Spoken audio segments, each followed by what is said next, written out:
Daddy, no! Those were the last words 4-year-old Bella Watts spoke before her own father took her life. As Chris Watts later begged TV cameras for his family's safe return, a chill swept through living rooms across America. Something was terribly wrong with this desperate father. His voice didn't break. His eyes never welled with tears. This wasn't just a missing persons case. It was the beginning of a nightmare that would expose how the perfect family man had become a family's monster. From the outside, the Watts household seemed to have it all. Chris and Shanann lived in a pristine suburban home in Frederick, Colorado, with their 2 beautiful daughters, Bella and Celeste. Shanann was pregnant with their 3rd child. Their neighborhood was the kind where people smiled and waved, where families thrived. On social media, Shanann's posts painted the picture of domestic bliss, videos of Chris playing with the girls, family vacations, matching outfits. The American dream captured in filters and hashtags. But on August 13th, 2018, that dream shattered. That morning, Shanann's friend grew increasingly worried when calls and texts went unanswered. This wasn't like Shanann, especially not when she had a scheduled medical appointment for her pregnancy. As minutes turned to hours, the friend's concern deepened. She rushed to the Watts home, heart pounding. Shanann's car sat in the garage, but knocks at the door echoed through an empty house. No one answered, no children's laughter, nothing. Police were called for a welfare check. When officers arrived, they found Chris oddly calm, too calm for a man whose pregnant wife and young daughters were missing. He let them inside, where the silence felt oppressive. Shanann's phone lay on the counter. Her purse hadn't moved. The children's medication remained untouched. There were no packed bags, no goodbye notes. It was as if they had vanished into thin air, leaving behind all the necessities of daily life. Every instinct told the officers something was terribly wrong. Word spread like wildfire through the tight-knit community. Neighbors joined the search, desperate to find the missing mother and her children. Everyone knew Shanann was constantly connected, always posting, always texting. Her sudden silence was deafening. Local news stations flashed photos of the family across Colorado screens. Smiling faces of Shanann, 4-year-old Bella, and 3-year-old Celeste stared back at viewers as reporters urged anyone with information to come forward. Then came the television appearances. Chris stood before cameras, his face a mask of concern as he pleaded for their return. "Shanann, Bella, Celeste, if you're out there, just come back," he said flatly. But something in his delivery made viewers uneasy. His words said one thing, his body language whispered another. While a nation watched, body language experts and former FBI profilers noticed what many viewers felt instinctively. This man wasn't searching for his family. He already knew they would never be found. A breakthrough came when a neighbor's security camera captured crucial footage from the night of the disappearance. In the darkness before dawn, Chris's truck backed into the driveway, unusual for him.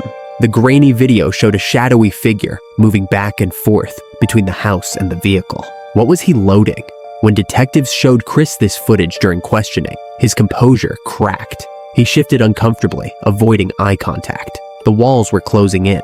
Police brought Chris in for formal questioning. His story began to crumble under scrutiny. He claimed ignorance about his family's whereabouts, suggesting they might have gone on a playdate. When offered a polygraph test, he agreed, a decision that would prove fatal to his facade. The test results were unambiguous: deception.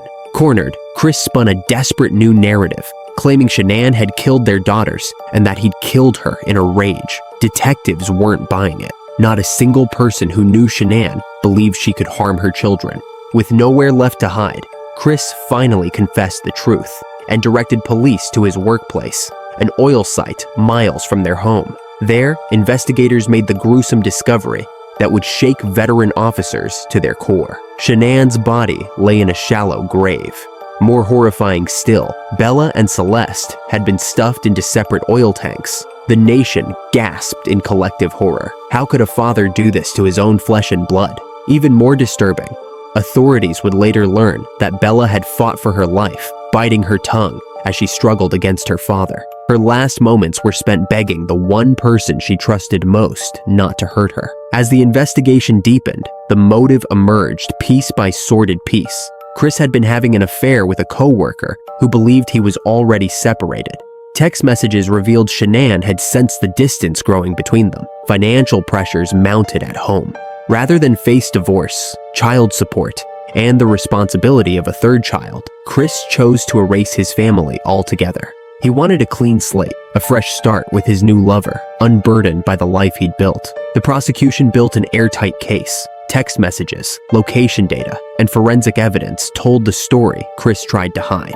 Faced with overwhelming evidence, he pleaded guilty to multiple counts of first-degree murder, avoiding trial. In a courtroom packed with media and mourners, Shanann's parents delivered heart-wrenching victim impact statements. They spoke of the grandchildren they would never see grow up, including unborn baby Nico. Chris sat motionless, his face blank as the judge sentenced him to 5 consecutive life terms without possibility of parole. What made the case particularly haunting was the stark contrast between image and reality. The Watts family's social media presence showed birthday parties, Christmas mornings, and beach vacations, the highlights of a seemingly perfect life. Yet behind that carefully curated feed lurked unimaginable cruelty. Chris had stood before news cameras wearing a t-shirt emblazoned with the word family, while knowing exactly what he had done to his. The disconnect was bone-chilling. In prison, Chris continued to revise his story, each new version more disturbing than the last. He admitted to smothering his daughters, not once, but twice. After his first attempt failed, and Bella walked in on him killing Shanann, he drove both girls alive to the oil site with their mother's body at their feet. He showed little genuine remorse, offering details that only deepened the horror of his actions.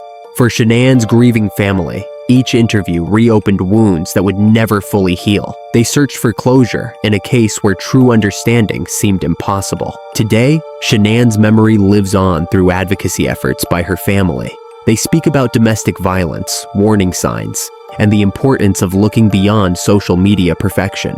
Bella and Celeste are remembered not just as victims, but as bright spirits whose lives, though brief, touched many hearts. Baby Nico, never given the chance to draw a breath, is mourned alongside his mother and sisters. Their names have become a rallying cry for those working to prevent similar tragedies. Perhaps the most unsettling question, the one that haunts us still, is why? Why would a man destroy the very people he was supposed to protect? What snaps inside someone to make such violence possible? No explanation, no matter how detailed, can truly satisfy. The answer lies buried in the twisted psychology of Chris Watts himself, a man who chose to end 3 lives rather than face the consequences of his actions. The final chilling lesson of this case is that evil rarely announces itself. It doesn't arrive with warning signs and flashing lights. Instead, it can wear the face of the neighbor who helps you move furniture, the father who coaches Little League, the husband who posts loving tributes to his wife online. Chris Watts showed us that monsters don't always lurk in shadows. Sometimes they stand in broad daylight, hiding behind ordinary smiles and everyday courtesies. As this story fades from headlines, remember Shanann, Bella, Celeste, and Nico.